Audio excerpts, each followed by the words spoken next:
Je crois que lorsqu'on est en crise, ce sont ces substances de survie, ces hormones du stress qui nous préparent au pire scénario. Alors, j'ai commencé à reconstruire mentalement ma colonne, vertèbre par vertèbre, puis à me voir en fauteuil roulant. Et j'ai compris que je me focalisais sur ce que je ne voulais pas qu'il arrive, et non ce que je voulais qu'il arrive. J'ai arrêté et j'ai compris que je devais tout recommencer. Et la raison en était que cette intelligence est une présence. Comme savoir que quelqu'un est là, à vos côtés, qui vous écoute, ou que ce n'est pas le cas, qu'il est ailleurs. J'ai conclu que je devais être totalement présent et que je devais avoir un signal et un plan très clair. J'ai donc tout recommencé, en reconstruisant ma colonne.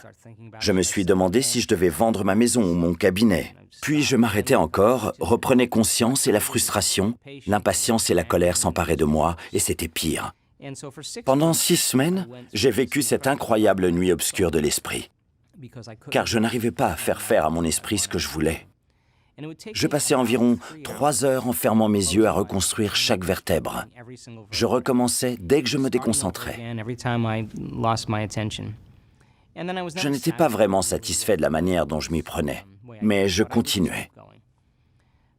Au bout de 6 semaines, j'ai effectué tout le processus sans me déconcentrer. C'était comme frapper une balle de tennis comme il faut. J'ai eu un déclic à ce moment-là.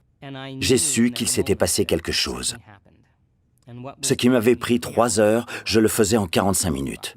Sur le moment, je l'ignorais, mais je créais de nouveaux circuits dans mon cerveau chaque jour. J'améliorais véritablement ma capacité d'attention. L'attention est une compétence comme le golf et le tennis. Plus on pratique, meilleur on est. Donc j'étais immobile, je ne faisais rien. J'étais allongé à plat ventre et j'avais beaucoup de temps. C'était la conséquence de mon état. À ce moment-là, quand j'ai pu tout répéter, j'ai remarqué des changements significatifs dans mon corps. Ma douleur a chuté et diminué immédiatement. Certains de mes problèmes neurologiques s'amélioraient. Engourdissement, picotement, mes fonctions motrices revenaient.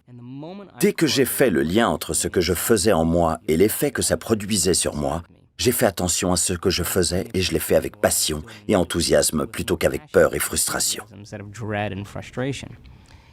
Cette émotion élevée dont j'ai commencé à prendre conscience a été le déclencheur qui rendait ça amusant et facile.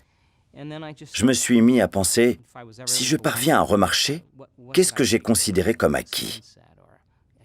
Un coucher de soleil, une douche ou partager un repas avec des amis? Soudain, j'ai sélectionné des potentiels dans le champ quantique qui n'étaient plus basés sur le scénario du pire, mais sur un avenir réellement possible. J'ai commencé à accueillir et à vivre pleinement cette expérience, que ce soit un coucher de soleil sur la plage ou une douche, je la vivais et j'en ressentais les émotions. Je ne savais pas ce que je faisais, mais je crois qu'en alliant intention claire et émotion élevée, le corps et le cerveau se tournent vers l'avenir au lieu du passé. Le cerveau et le corps ne font pas la différence quand vous êtes concentré dans l'attention entre ce qui se passe à l'extérieur et ce qui se passe à l'intérieur. Le processus même d'émotion élevée a commencé à convaincre mon corps que je vivais dans cette réalité future au moment présent. Car le corps, c'est l'inconscient, il ne fait pas la différence. J'ai envoyé des signaux à de nouveaux gènes autrement, et mon corps a commencé à changer radicalement. Je pouvais me tenir debout en 10 semaines, et j'ai repris l'entraînement en 12 semaines. Je n'ai eu aucune douleur dans mon corps, ni dans mon dos. J'ai passé un accord avec moi-même, avec cette intelligence que, si je remarchais un jour, je passerai le reste de ma vie à étudier la relation entre le corps et l'esprit, et la matière. Et c'est ce que je fais depuis 1986.